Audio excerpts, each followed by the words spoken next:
Hey guys, this is OMG Clado for Deuces Cracked, and this is my second episode for the top 0.56%. Firstly, I'm just going to mention the fact that, yeah, I do realize I was talking quite a bit fast in general in the first video, so I'll try my best to slow down in general. This is the last hand that we left off on the previous episode, so yeah, we're just going to continue from there. As I said, this is pretty much a pretty easy jam just because of our stack size, and again, we don't want to lose fold equity, so yeah, basically we definitely want to make sure that in a spot like this, to basically jam really wide and with just under 7 BBs, nearly under the gun. Again, whilst I did fold this in game, I do think that this is a somewhat clear shove. Um, although obviously we're not thrilled about it because many of the hands that call us will probably dominate us and so on.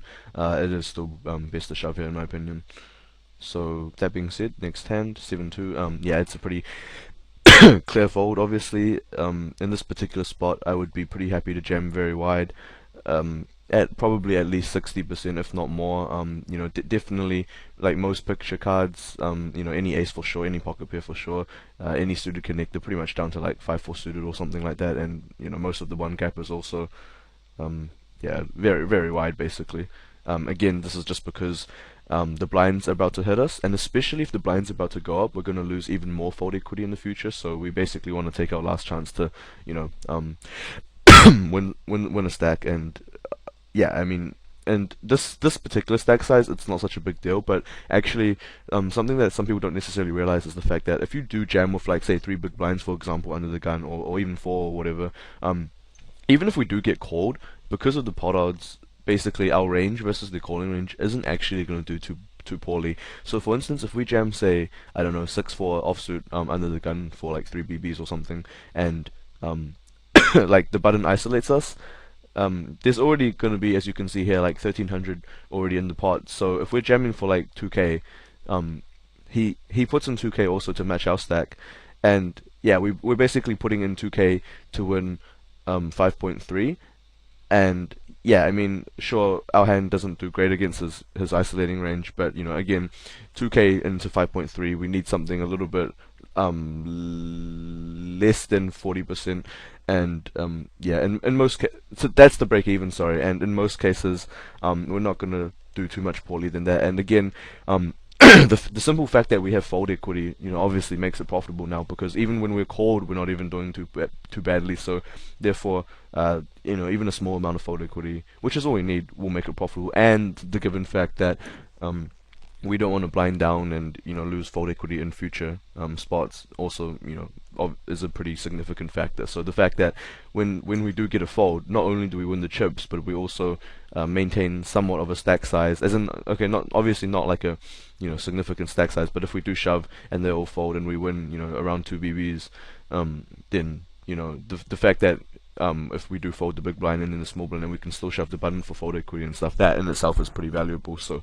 yeah, I mean, these somewhat maybe minus chippy V shoves can often again be done just because of the fact that the fold equity basically. So one other thing I should mention is that if the table is like absolutely full of rigs, and you know that a few of them have played a decent number of you, and usually this is mostly most commonly done based on the fact that you've got decent sample size on them in your HUD, or simply you just recognize them and you also have a have history with them or whatever. That can mean that you do have to shove a little bit tighter. I mean, I wouldn't say so much tighter, and in spots where I'm gonna be losing fold equity completely, otherwise I'd still be willing to shove very light. But basically, you can cut off like the bottom 5-10% or whatever, depending on the situation, simply just because, again, if they're regulars, they're obviously going to call wider, and therefore we do need to adjust accordingly. And most of the good rigs these days do realize that when someone shoves like a pretty short stack, or even like a somewhat medium stack, but especially like a shorter stack under the gun or in any position really, that their range is going to be really wide. So these regulars will obviously isolate wide accordingly, or call wide in the big blind and stuff accordingly. Anyway, this is the fold, like I said, and I did fold. Here's a pretty lame situation or whatever. It's a pretty clear fold with this particular hand. This is a pretty significantly winning rig, and I would be very very surprised if he wasn't shoving any 2 cards here. I would say he's basically almost definitely shoving any two cards here.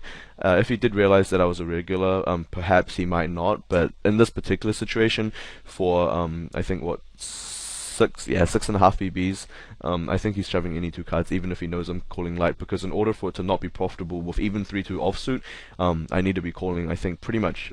I would have to check in Single to be exact, but I think upwards of 80% or something like that, just because of how much dead money there is. So,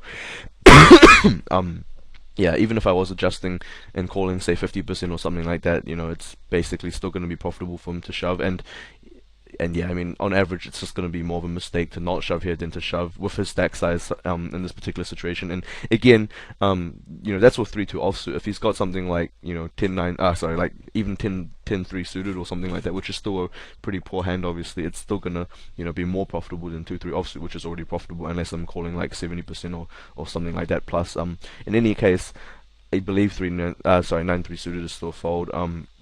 I would probably call I don't know, very, very wide, like, yeah, basically 60-70%, maybe a bit more. I think even this, I wouldn't really, blame you for calling or something if you did, because also not only do we have direct pot odds in terms of our considerations, but the fact that obviously our stack is pretty short, our fold equity is somewhat minimal, and if we do take, I don't know, in inverted commas, take a shot to double up and get a bigger stack and stuff, sometimes it can be the right play. But yeah, I would still personally fold this hand, and like I said, I'm calling like very, very wide versus a regular, and still pretty wide versus a random, but especially versus a regular, who I know is basically almost always shoving 100% here. Like if I had to put like an average percentage that the average regular here is shoving, so basically if you put every regular in this situation, I would say that their overall average shoving range here would be like 95% or something like that, just because most are shoving any two, and a few of them are maybe a bit nitty or something, but it should be any two for sure in this spot. So that's something to take into account. So if you are in his particular situation, like I explained these general rules of thumbs for blind versus blind. This is basically not even close for any two cards, pretty much, versus almost everyone, if not everyone. And again, even if it's versus a regular, if you're this short, they really have to be calling so wide for it to not be profitable. And like I said, even the regulars, most of them, or a pretty large percentage of them, are not going to be calling quite wide enough for it to be not profitable. So yeah, I would definitely jam any two cards in the spot, and something that's even better than 2-3, for example, like I said, 10-3 suited or something like that is going to be even more of a clear jam. In any case, this is still a fold.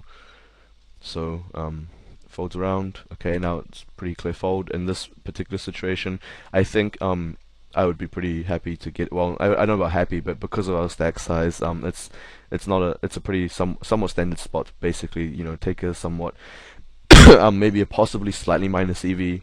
In terms of chips, call just basically to take a chance at getting a stack and building up some fold equity. And I would generally, in this spot is actually one that's pretty commonly asked from my students recently. Basically, if you've got a really short stack, I mean, this isn't even that short. This is like a little bit over 5, but for instance, like 3 and 4 especially, or less, of course. My students have asked me, what should you be calling in such spots? And especially if it's multi-way, you really want to be calling somewhat wide, and basically with anything that has decent equity multi-way, even if it is slightly minus chip EV, just because your stack is so small that you don't really have much fold equity, and it's definitely worth taking a slightly minus minus chip EV call in order to take a shot at getting some fold equity and getting a bigger stack.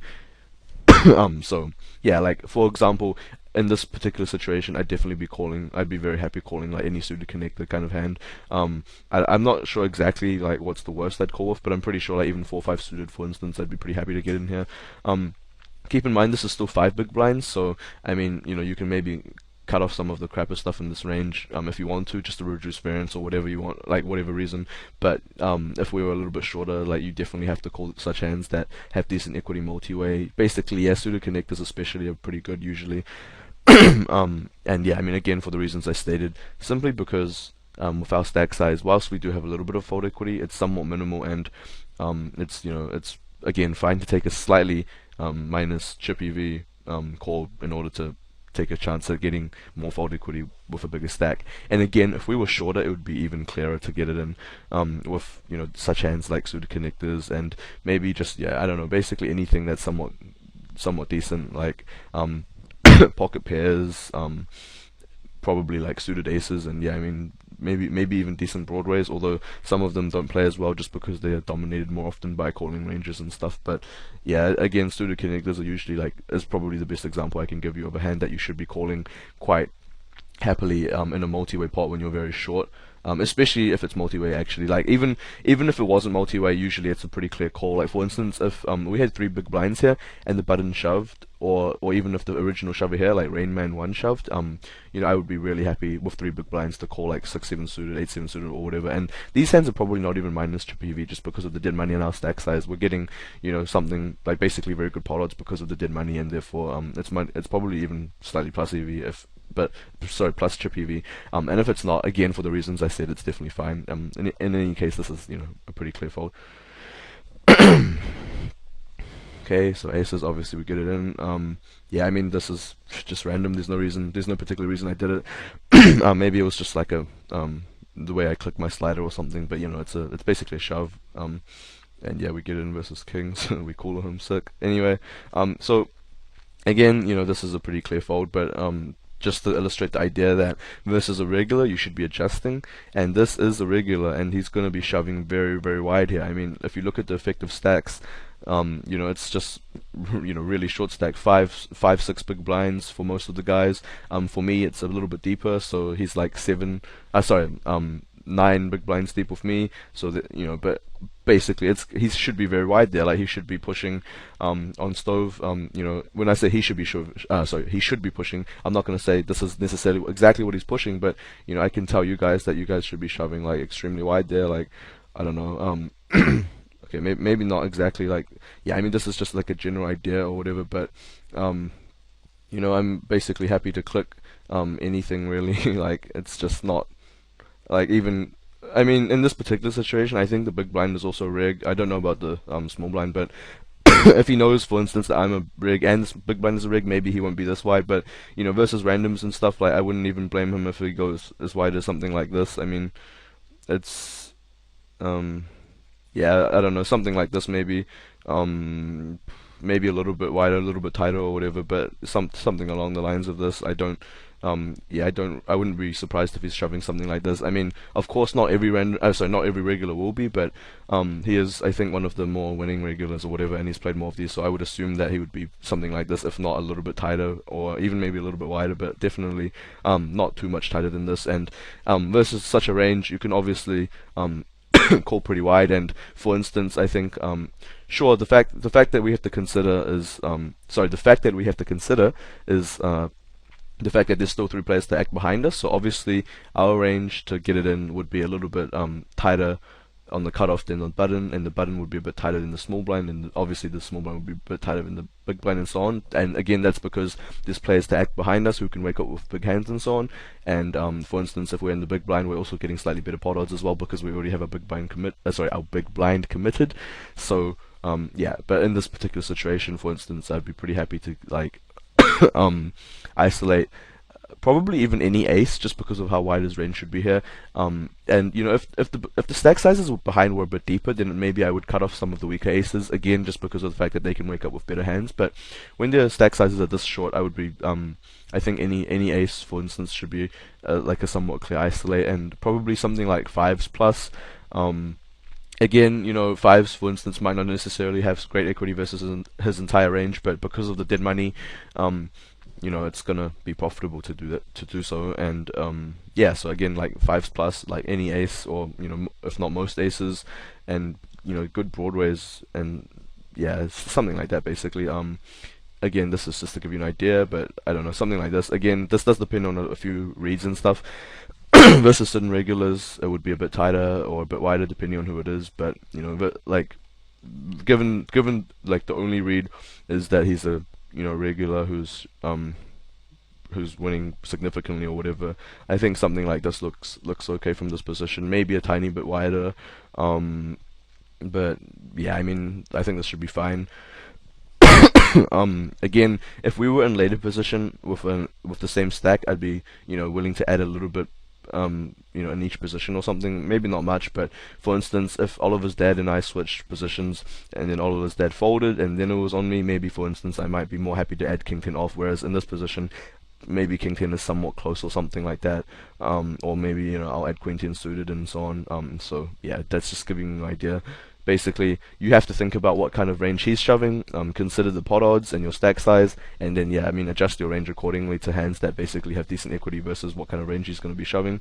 Again, do consider pot odds. So yeah, I mean this is a fold, and yeah, okay. I mean this doesn't prove anything. It's King Jack. It's really standard, but yeah, I mean I was just showing that just in case he did have a somewhat wider shove hand. So I could maybe illustrate a point, but no luck. Anyway, this is, yeah, I mean a somewhat clear shove, although it's maybe near the bottom of my range. Queen 6 off, I definitely don't shove here, but I mean Queen 7, I guess is maybe kind of close. Queen 8, I'm pretty happy to shove, I guess. Personally, again, stack sizes, you do want to have a look. Like if Oliver's dad and Susie both had say 2k more, I probably wouldn't shove. As an example, or maybe I would, but it definitely wouldn't be as profitable. And yeah, I mean, again, you can do things such as raise almost all of your stack and not all of it, just because I guess it gives you a tiny bit more fold equity. Again, if you guys see me doing this, don't adjust. So yeah, again, it's pretty much the bottom of my range in terms of queens. Maybe Queen 5 suited plus or something like that. Also, any pocket pair, any ace, any Broadway, most suited connectors, and so on. Again, yeah, it's not much else to say. I think probably half or more of them are randoms, and they're just not calling wide enough, and so on. Again, I encourage you guys to look out, have a look for the equilibrium charts. If you don't have them already, you can feel free to send me a message on Skype or on via Deuces Cracked or whatever, and I'll try to send you them. Yeah, I mean, not much to say. I can't really put them on the video, but yeah, if you send me like a message or something, I'll be happy to send them to you. They're not essential or anything, but they give a good guideline. And yeah. So again, pretty standard fold so far. Here, excuse me. This is there's not much else. I mean, sorry, there's a few options basically. You can do what you want. I would say it's an okay-ish spot to stop and go, but not really. I mean, basically, assuming that this guy pretty much isn't retarded, he should never ever be folding, once he min raises here, and I didn't expect him to ever fold. So I'm gonna actually take this opportunity to start talking about what's known as a stop and go. And for those of you who don't already know, yeah, I'll explain it to you. And if you do already know about it, maybe you can even skip this, but maybe it could be interesting just to hear maybe a different, like it explained in a different way. So excuse me, stop and go is basically it's basically when you call out of position with the intention of shoving any flop, or maybe like almost every flop, if not every flop. Now I would consider two different types of stop and goes. Like, I mean, maybe there's a few different conditions and stuff like that, but personally I consider there to be two different types, and I'm going to talk about both of these. So the first type of stop and go is what I would consider like a free roll in inverted commas. And why I consider it a free roll is because I think it's a spot where firstly, there are a few conditions, right? I mean, for any stop and go, you should be out of position, preferably in the big blind, because if you're in the small blind, then the big blind can obviously reshove, and it kind of ruins things and stuff. I'm not saying you should never stop and go from the small blind, but it's most commonly done in the big blind. Again, you do so yeah, basically you do want to be out of position so you can just donk shove any flop. So the first condition, yeah, I mean that's what a stop and go is. So that's not really a condition of the the first one, which is a free roll.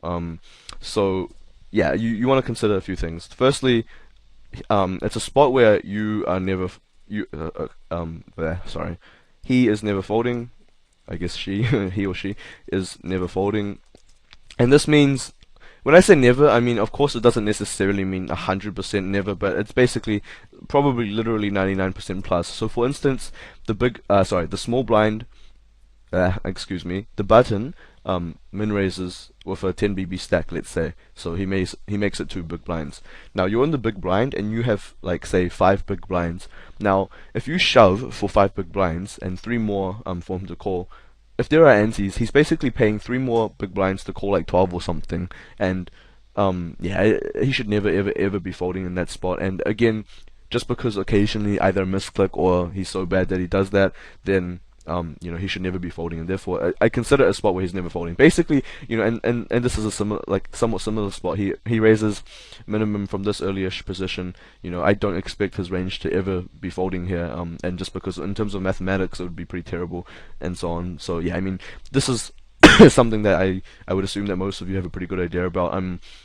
But yeah, I mean, there's usually these spots are usually pretty obvious, and again, it should be somewhat obvious that they should never be folding. I mean, to be fair, in this exact spot, if it's a random, I mean, I wouldn't be surprised if he's folding like at least 5% or something like that, or if not more. But definitely, if it's a rig, it's basically never, if not like less than 1% or whatever. So again, that's the first condition. The second condition is that you are also never folding. Like you are, yeah, you're never folding.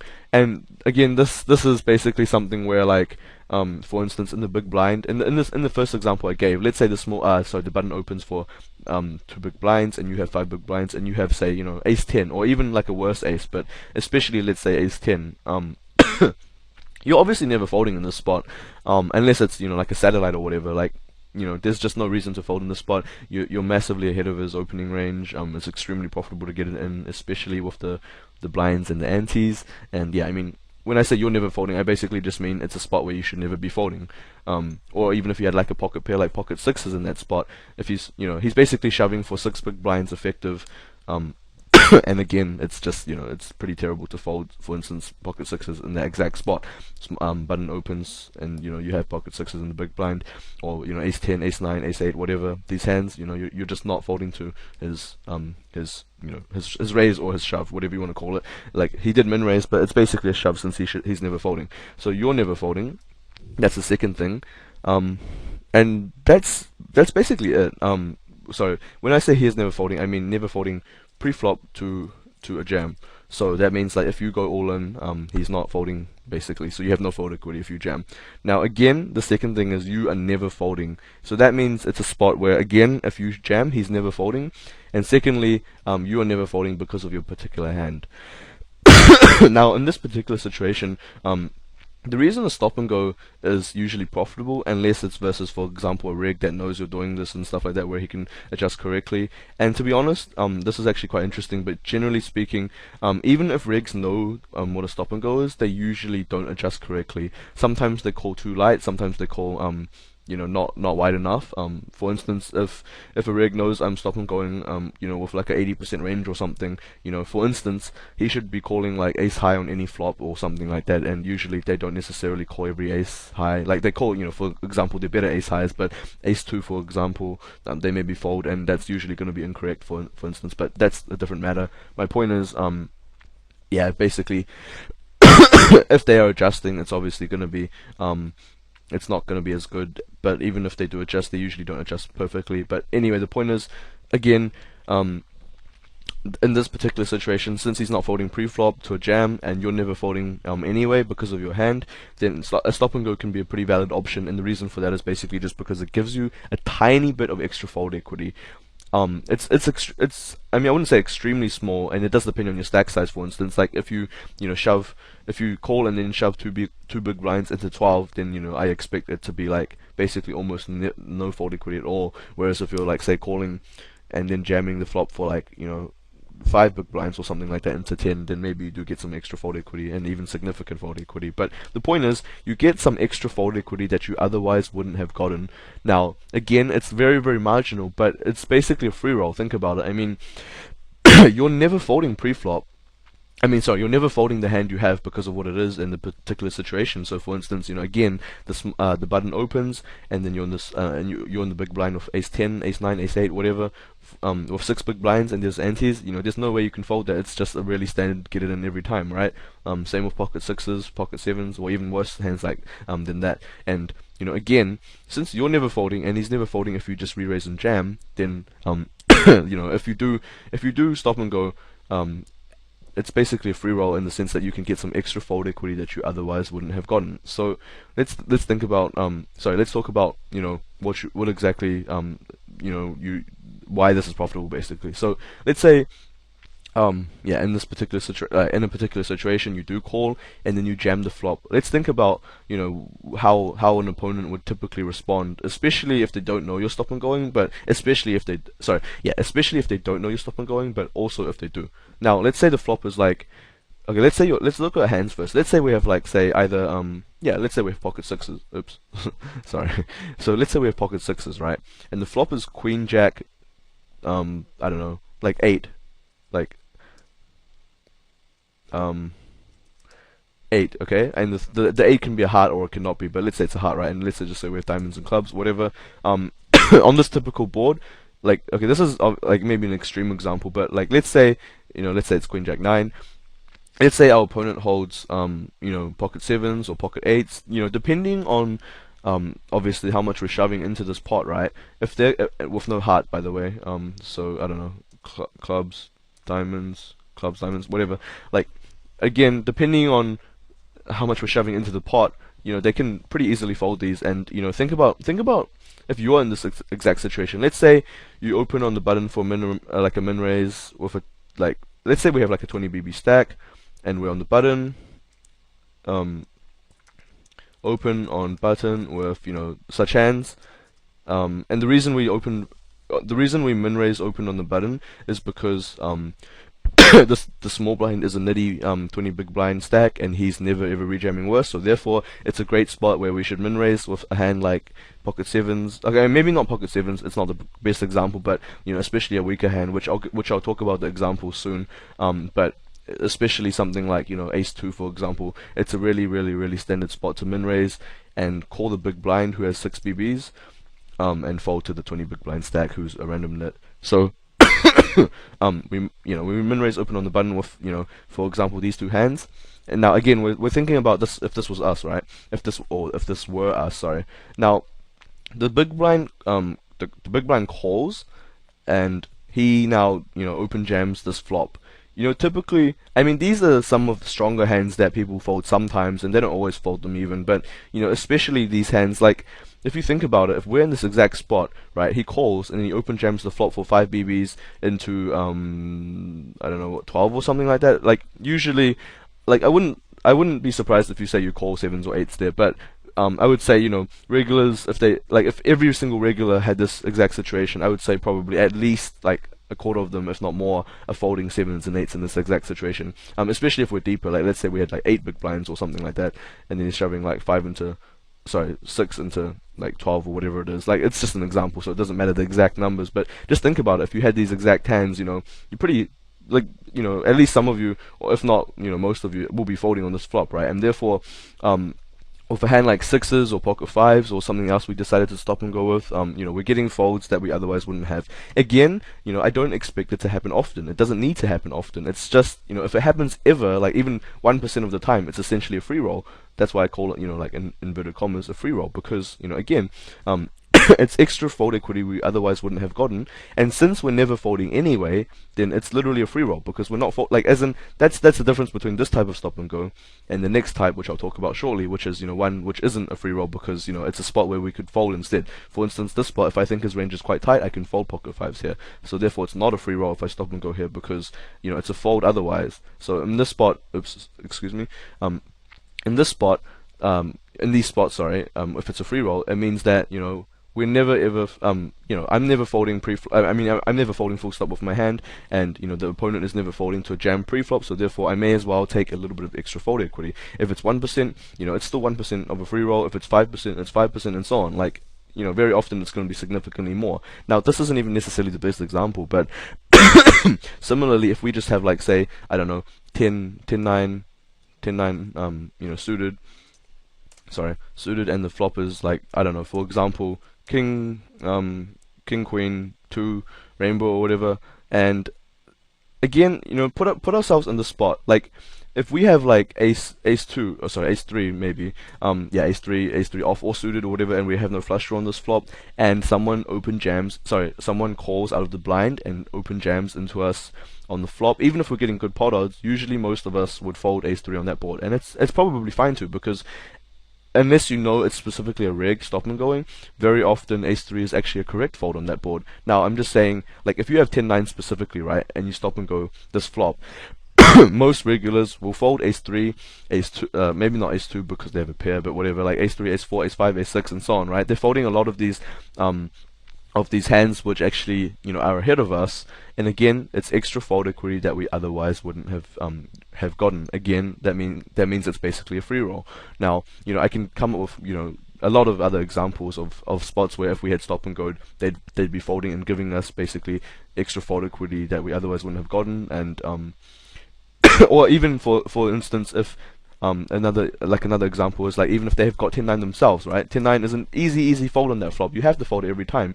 And 10-9 would, by the way, still be a pretty standard min raise, call the big blind and fold to the small blind depending on the stack sizes. If they fold 10-9 on that board, we've basically, stolen their half of the pot in terms of, use like shoving, stop and going. So again, if we got it all in pre-flop, 10-9 would be a chop versus 10-9, whereas now we win, the dead money. Or, again, they do fold ace-3, or like, maybe if the board is like, say, queen jack 5 or whatever. Okay, now we have opening and straight draw, so it's a little bit of a worse example, but like, let's say we have 8-7 offsuit, or even suited, actually, I guess. If we have 8-7 suited and we stop and go on this board, if they fold anything, like any king high, any ace high, basically anything that's ahead of us, then, again, we basically gotten, extra fold equity that we otherwise wouldn't have. I mean, okay, sure, 8-7 suited is maybe a hand that we can fold depending on the stack sizes, but, in the example I gave, button opens with a 20 big blind stack, like he min raises, and we have 6 big blinds, and his antes, 8-7 suited is a pretty clear get it in, although it's, I guess it's, nah, I wouldn't say it's that close. Anyway, so yeah, hopefully I made this point pretty clear, and if I didn't, feel free to ask any questions about this, but yeah, it's basically, again, make sure it's a spot where, and this is something I would recommend everyone to do every single time, because it's a free roll. It's literally a free roll. It's, again, extra fold equity that you wouldn't have gotten otherwise, so therefore, you should do it. It's a free roll. Just do it. Whereas the other stop and go, which I'll talk about now, isn't a free roll, and it's something you can do optionally, and it's basically one that you should do once you gain more experience, because the more experience you guys get playing these games, the better you'll be able to judge these spots and other spots. Other spots, if you play more of these games, you're gonna get better at estimating ranges and adjusting ranges accordingly to various variables as we talk about. So if we do play more games and get more experience, we also similarly find better spots to stop and go. And again, the first run, the free roll, I would do it every single time if these conditions apply. If they're never folding pre-flop and we're never folding pre-flop, then stop and go most of the time. Of course, if you've got aces, for example, or kings or queens, or a hand that basically is a value hand, then don't stop and go, because obviously if you're getting extra fold equity with such hands, that's terrible, because if you've got aces and then they fold 10-9 offsuit when they would have called pre-flop, then again, it's pretty terrible. So think about it logically. If it's a hand that you want more fold equity with, then do it if it's a free roll. Whereas if it's like aces kings where you don't want extra fold equity, then don't do it. And again, in terms of balance and stuff, yeah, of course, versus like regulars who know you're doing such a thing, there are problems with this in general, but it's not, again, the rigs won't be adjusting enough. And yeah, sure, I have in my time, when I've done these various stop and goes, sure, I have seen some rigs make some pretty light calls and stuff, but it's fine, because on average, it's definitely a winning play. Again, make sure it's a free roll though, because a free roll is, a free roll, so it's great, but the other type, which I'm going to talk about now, is not a free roll, and again, I wouldn't advise you guys to do it unless you get more experience and become more confident with what kind of spots are good for this. And feel free to post some hands or something like that where you consider doing it, and I can tell you what I think about it, for instance. And yeah, it's great to like think about these things, but again, I wouldn't worry too much about adding it into your game until again, I guess you could become more confident. So the second one that I'm going to talk about is basically spots where well, I guess there's actually basically two things.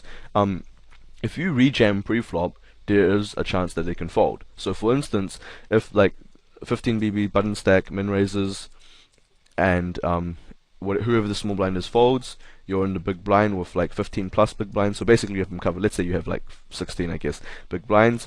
Now, if you jam here, then of course he can fold. Like, unless you have a note on him that says he min raises and he only min raises premiums and he jams everything else, then that's maybe an exception. But in general, in this exact situation versus a random or unknown or even a regular, he can fold. Like, if he's min raising with a 15 big blind stack, of course he can fold if you jam 15 big blinds. Again, certain regulars won't. And as a general rule, if a regular, like if someone is a regular, makes a raise, which is basically isn't a shove, with any stack size that would only make sense to shove, then it's usually inducing. Or very often it's going to be inducing. Like some of the weaker rigs, and no offense if any of you are doing it at the moment, but now it's bad. We'll do things like min raise fold with like 10 big blinds, which is pretty awful. But usually if a regular min raise folds with 10 big blinds, especially when there are antes, in which case it becomes even worse. Then it's very, very often going to be inducing. Like if you look in your database or whatever of such spots, again, where a regular makes a min raise with a 10 big blind stack, and you see what he has, very, very often it's going to be weighted towards aces, kings, ace king, sometimes ace queen, jacks, tens, basically hands that want to induce a light shove or whatever. And again, like in spots where regulars make a raise with a stack size that they should be jamming or folding, it's very often weighted towards, or on average it's weighted towards hands that are inducing. That was just something that came to mind that I thought I'd bring up, which I got reminded of. But anyway, the button min raises, and in this spot, with that kind of stack size, it's okay to min raise fold, especially versus weaker players and stuff. But even versus rigs and stuff, very often it can be fine. But anyway, again, 15 BBs, the button min raises. If we're in the big blind and we jam, of course he can fold. So the first condition is different from the free roll stop and go, because he can fold. If we jam, like with the stack size, again, he can fold if we jam. So that's the first thing. Secondly, the hand we have, we can fold, or like we would fold otherwise, or whatever. Like for instance, in this exact spot, right? If we have, say, like 6-5 suited, of course we can fold. Like it's standard to fold here, right? But versus specific opponents, like maybe for instance we think that 3-bit jamming isn't profitable, and I'm just gonna make that clear right now. Very often in these spots, 3-bit jamming could even be better. So this is why, with experience and stuff, maybe you get better judgment of whether it's better to stop and go or to fold or to 3-bit jam. Now, again, with a hand like, say, for instance, 5-6 suited, it's obviously a pretty standard fold. I mean, you could 3-bit jam it, but it's more or less, it's usually going to be a fold, right? Now, yeah, that's basically it. Like, again, pre-flop, if you do go all in, they could fold. And secondly, it's a spot where you can fold, right? So it's not like the spots earlier where you can't fold, right? If it's six big blinds in the big blind and you have ace 10, ace 9, ace 8, sixes, sevens, whatever, you can't fold those hands in those spots. But in this spot, if you've got 5-6 suited, or like even like maybe depending on the player, even like, say for instance, queen 10 suited or something like that, it could just be a fold. Now, that's pretty much it. So this is, I mean, I guess like an example. I don't think this is a particularly good spot to stop and go. Oh, and other than 5-6 suited and stuff, it's basically very often going to be hands that have somewhat decent equity versus any particular range. So again, that's usually stuff like suited connectors or pocket pairs or maybe broadways and stuff. And yeah, I mean, not much else to say.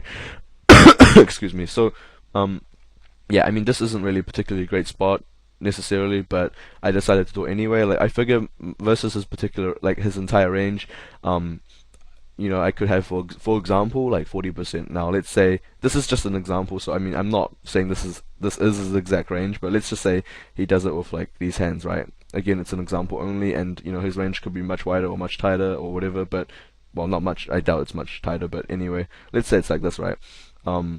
Okay, so we have like 36.5%, right? Oops, sorry, 36.5% versus that range. Now again, this is just an example, and his range could be a bit wider or tighter, but let's just say this is his range, right? So we have 36.5% now.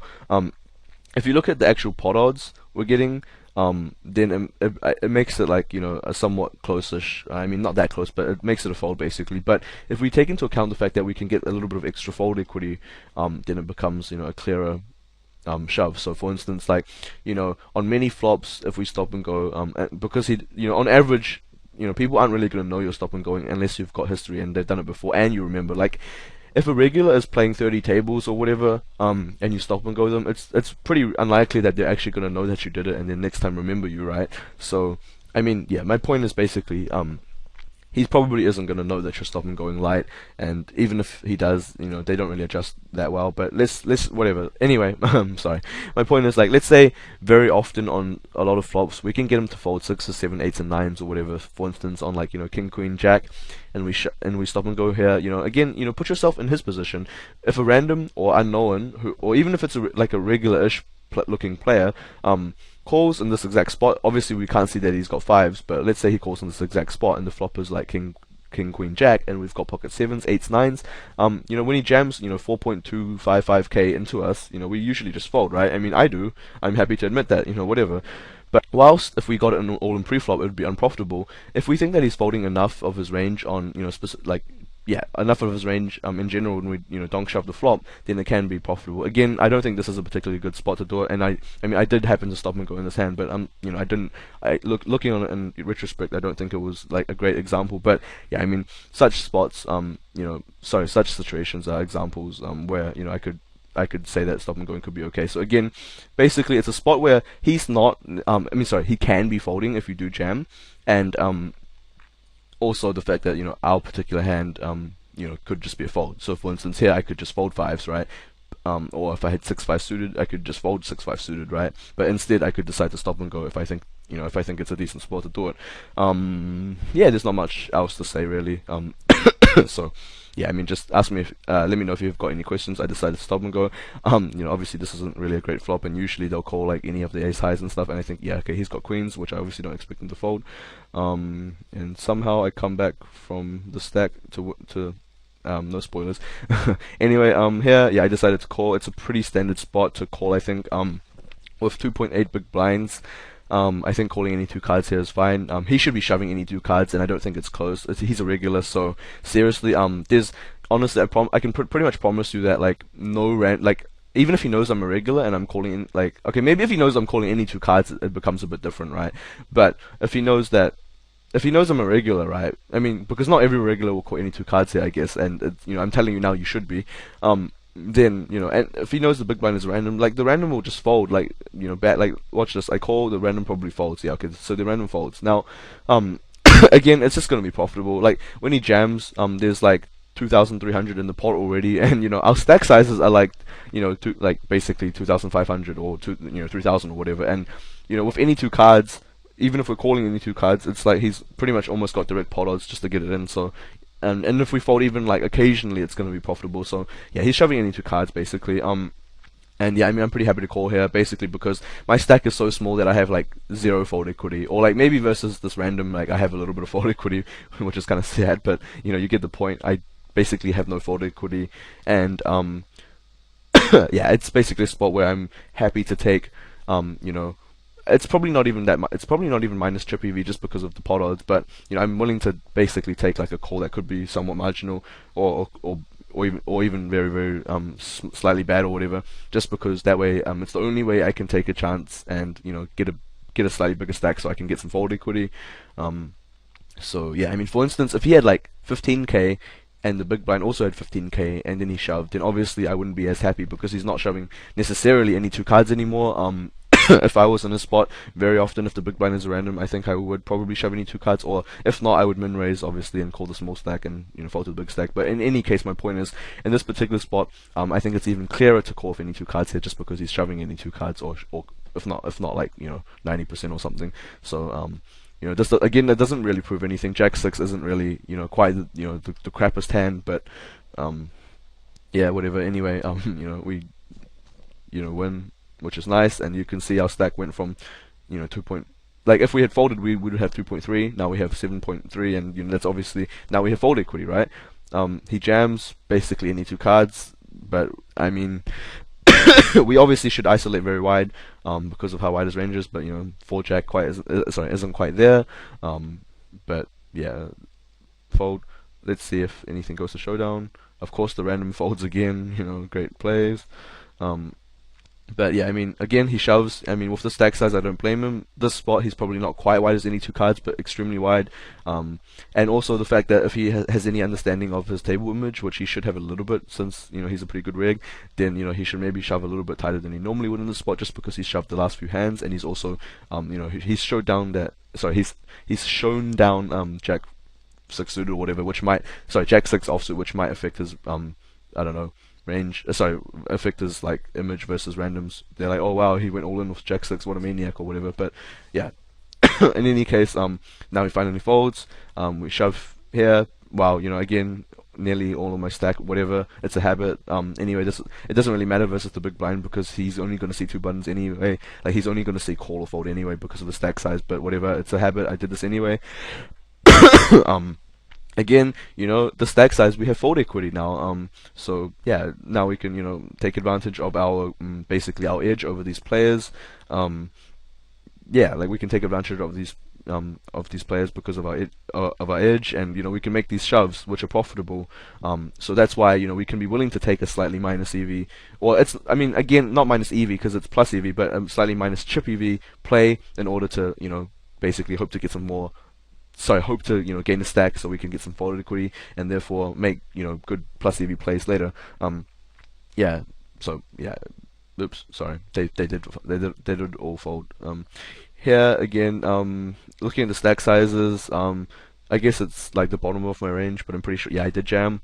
Again, like if like the last three players to act all had a bigger stack, maybe I mean I would fold, but because they're kind of short, I shove this as the bottom of my range. If they all had like 10k, I probably shove like queen 10 or something, or like jack 10 plus or something like that, and I would fold queen 9. But here I would jam queen 9. It's Again, if it's the bottom of our range, of course it's close, right? It's the bottom of our range, therefore it's the worst hand I think I can jam profitably. So of course it's close, but it's still a jam. Pretty clear fold.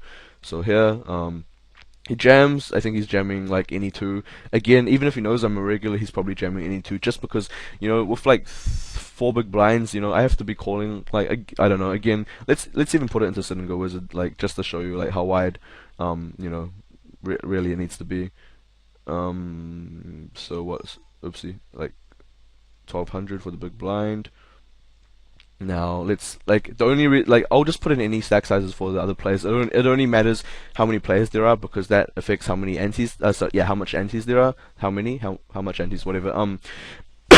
So again, this is something that if I didn't already mention, take into account if you're playing like 180s or any MTT and there's it's full ring, so there's 9 players, then there's going to be more antes in play, right? Because each like the total antes is based on how many players there are. Whereas if you get to the final 3 tables or something and there's only 6 players, then of course there's going to be slightly less antes, and therefore our ranges should be a little bit tighter because there's slightly less dead money. So in this case, there's 1, 2, 3, 4, 5, 6, 7, 8. It's 8-handed, right?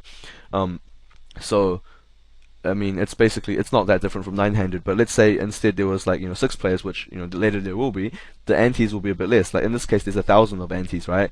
If there was only 6 players, it would be maybe, for example, 600, and there's one third of a big blind less in dead money, and that's obviously extremely not extremely significant, but significant enough to affect our ranges. Anyway, so here again, I'll just put in random stack sizes because it only matters as long as they can pay the ante. It doesn't really matter. 5, 6, 7, 8. Okay, so he's shoving like 4,900 basically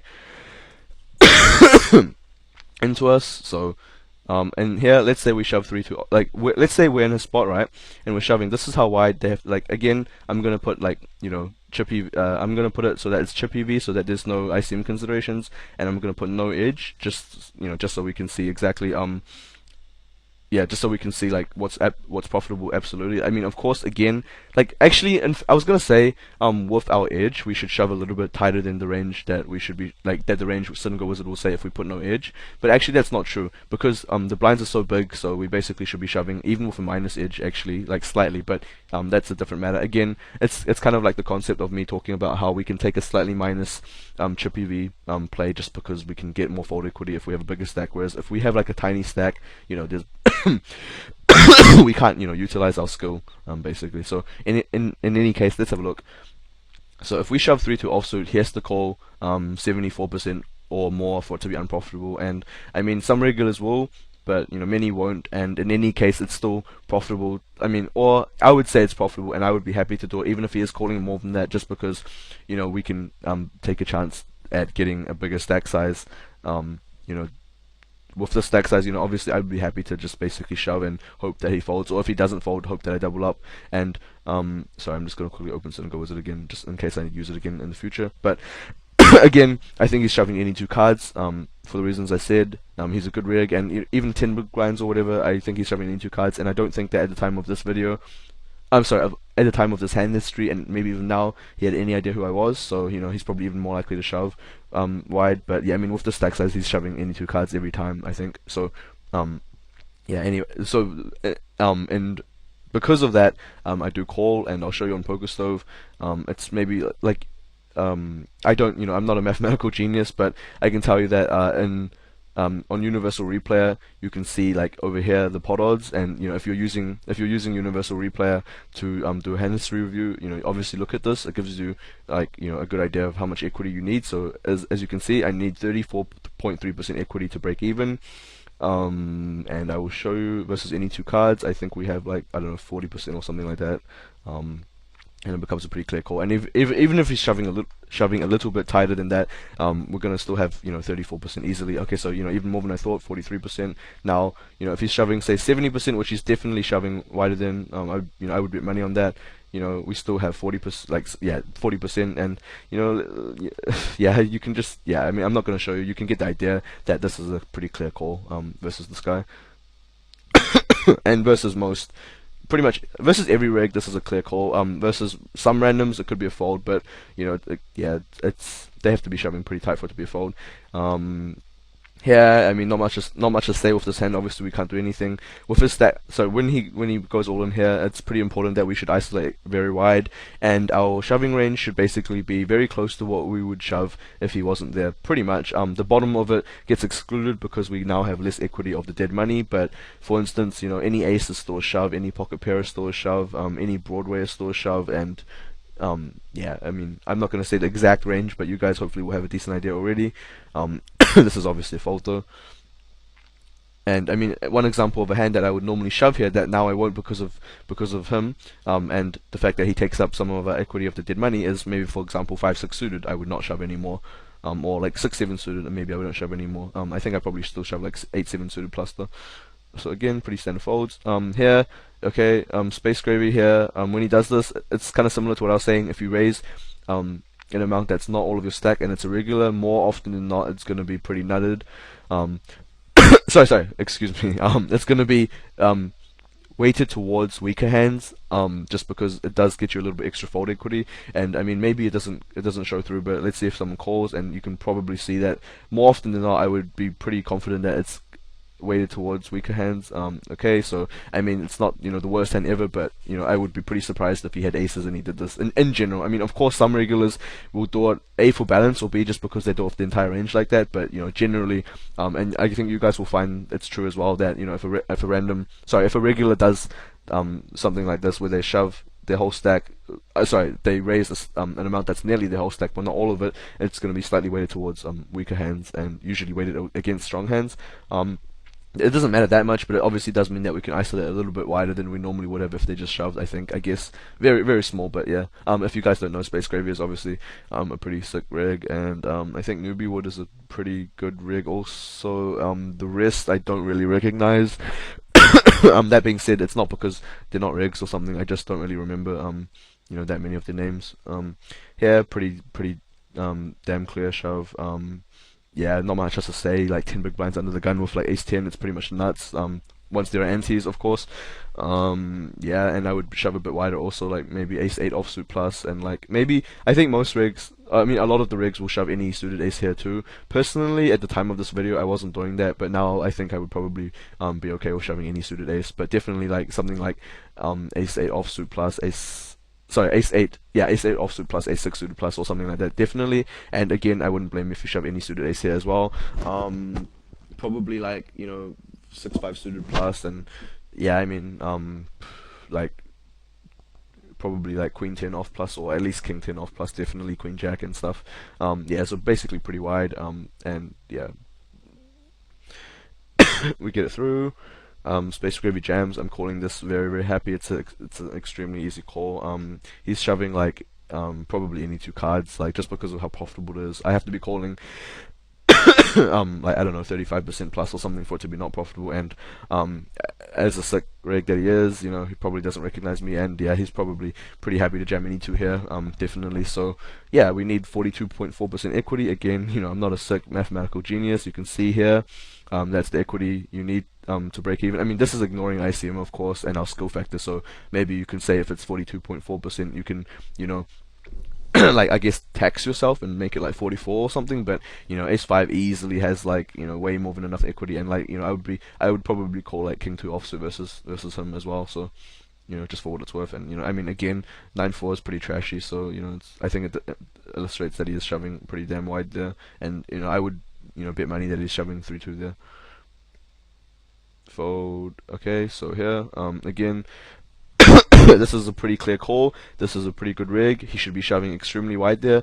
Maybe not quite any two cards, but you know, I wouldn't be surprised if he were shoving any two cards. But on average, you know, he should be shoving like, you know, very, very wide. Again, king 10 is ahead of that range, and there's dead money, which gives us pot odds, so it becomes a snap call. I would call some weaker kings also, like maybe king 7 or something like that, king 5 suited or something. Obviously, the fact that the small blind also called does mean that we have slightly less equity in general, because of the fact that he can also win the side pot and stuff. But yeah, it's still a pretty clear call. And yeah. So, oops, excuse me. Okay, here. I thought this was a regular. It looks like he's not now. This is a pretty damn clear jam. Unless you have some sort of read, like a really clear note that he only limps, you know, he limps aces, and you also have a note that he limped kings on another occasion, and then you had a note that he jams his trash or something. Whatever, like, this is a jam versus almost every single player, and I would jam any suited ace here pretty happily. I think it's the final table too, so I think that I think that he's also going to be folding a bit more often than normal, just because there's some short stacks, or like at least one short stack. And you know, randoms, especially at the high limits, because the pay jumps are more significant, they fold very, very often. Or they fold, you know, very tight on the final table. You know, they want to move up the pay ladder. Very often these guys are playing with like a 3 buy-in bankroll, and you know, if they move up one space, you know, they get an extra buy-in or something like that. It's huge to them, and you know, they want to fold until they can get to the final 3 spots or whatever. They, you know, they want to, I don't know, move up in the pay ladder and stuff, and they fold more often than normal. But in any case, like, I mean, this isn't specifically, you know, when they limp, but I just mean in general. So that's just a side note. But yeah, I mean, when he limps here, this is an extremely easy jam. I would jam, you know, very happily any suited ace, maybe even any ace at all, but definitely any suited ace, and any pocket pair. I'm pretty sure any Broadway is also fine and stuff. This is really clear. This was a misclick, definitely. So my bad. Anyway, I don't know, like as played, just bet this or even bet small with these stack sizes. You know, it doesn't really matter. You can't really misplay it, but definitely don't bet too big for obvious reasons. You know, you can bet like 3k or 4k or something like that with these stack sizes and jam any turn and stuff. So yeah, I mean, he folds. It was a misclick. It's definitely a clear jam. Here, you know, pretty clear rejam. I would probably, depends on the reads and stuff. Based on what I've seen, it looks like he's slightly weaker, but I guess I would rejam like ace jack suited, ace queen, pocket 8s plus or something, versus a regular, definitely wider. Maybe not that much wider, just because we're in, like, you know, basically one of the earliest positions possible, so there's a lot of players that can, you know, kind of wake up or whatever with a better hand, but you know, still pretty wide. Like for instance, if I, you know, the range I gave there, if I were in the big blind, I would obviously call a bit wider than that one, because we have our big blind committed, so we have better pot odds, but also because there's not players behind us who can wake up with better hands. This is obviously, again, like I said, a pretty clear shove. So yeah, I mean, yeah, not much else to say. Good, we get a walk, which is always nice because the dead money is so significant. Here, it's a spot where we can talk. Let's talk about this now. I told you as a default, 10 big blinds on the button. And yeah, I mean, maybe someone will ask me about this, but yes, ICM is something we need, like in general, we can consider, and therefore, obviously, if it's the final table, when we do get called and we lose more equity than normal, but at the same time, it's the same for them. They have to call, or they should be calling a bit tighter.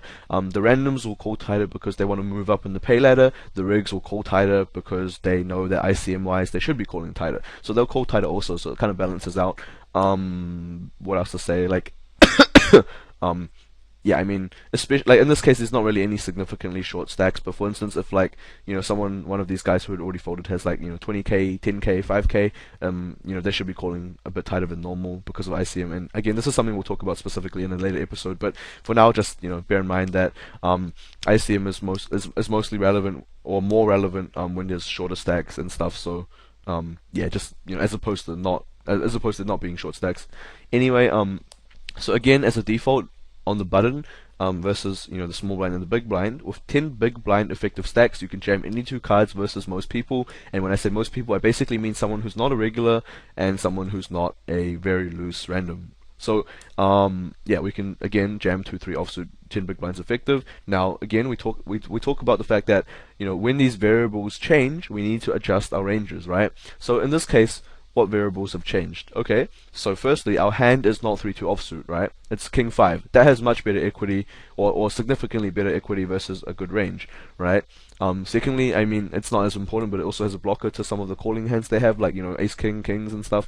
So it means that they maybe fold a tiny bit more often than normal. That's not really that important, but I guess it still matters a little bit.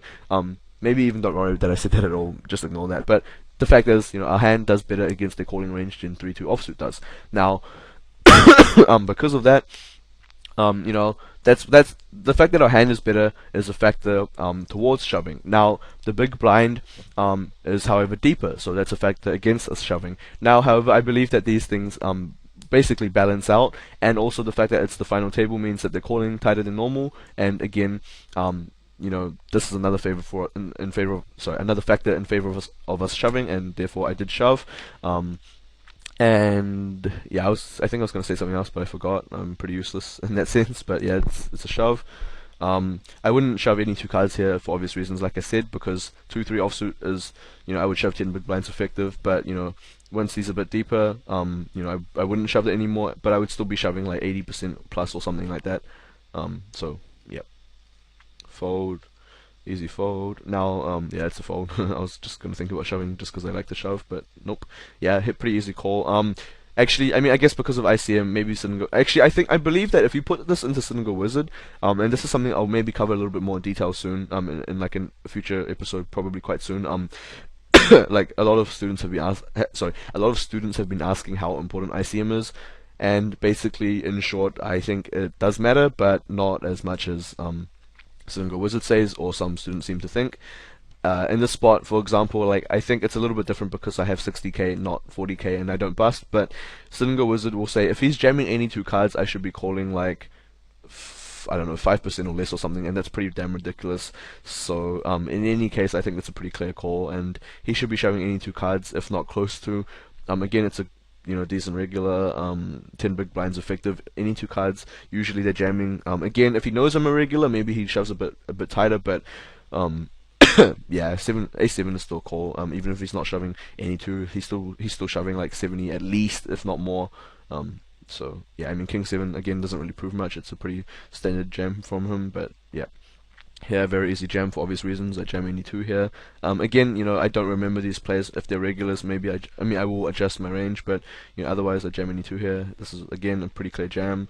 Any suited ace, like I don't know, A6 off plus, A7 off plus, maybe. Probably even any ace could even be okay here actually. But yeah, I mean definitely A6 or 7 plus, and yeah, I mean 5-6 plus. Sorry, 5-6 suited plus. Any Broadway. Yeah, I mean, you can shove some decent suited kings, king 7 suited, king 6 suited, and stuff like that.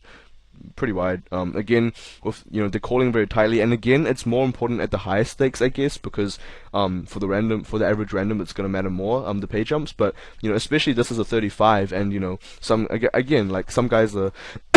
Some randoms are playing this with like a 2-bind shot or like a 3-bind shot or whatever, and if they fold and they move from like 5th place to 4th place, they get like an extra $100 or something like that, and that's huge for them. And similarly at the 15s, if they move, again they're gonna get an extra like $40 or whatever, and again that's pretty big for them. And basically my point is like this applies for almost every level. I mean, I guess maybe except for the twos, just because I guess the average random won't care that much about $5, even if they're playing the twos, as much as they care about the 35s. I mean, obviously it makes sense that like like a person with like more money will be playing the higher stakes anyway, but nevertheless, I do think it applies more at the higher stakes. Here, yeah, it's a fold. I mean, not much else to say. Sorry, not much else to say. Um, I guess, yeah, I mean, depends on the reads and stuff, but to give you an idea, I think I call something like this. Yeah, I mean, again, it does completely depend on reads, but maybe, for example, readless, maybe I call something like this. I guess versus most regulars, I definitely call wider, but you know, yeah, maybe, yeah, probably something like this, maybe a little bit wider, definitely versus regulars wider, but something like this. And again, Sit and Go Wizard will probably say default more than this, but I don't really apply it as much as other people like to. Here, it's a pretty clear fold. Again, pretty clear fold. Let's see if he gets called. Nope. Okay, pretty clear jam. Not much else to say. Pretty wide here. Any offsuit ace I also jam. Called by King Queen. I'm somewhat surprised if this is a random. It's not like I expect him to fold all the time or whatever, but I wouldn't. Again, if we could see their whole cards and stuff, and when they fold in similar spots, I would be pretty sorry, I wouldn't be surprised if they're folding stuff like King Queen here, and yeah, because they call so tightly is what I meant. Sorry. Here again, pretty clear fold. Here, yep, pretty clear jam in general. Not much else to say. Yeah, I mean he calls sevens.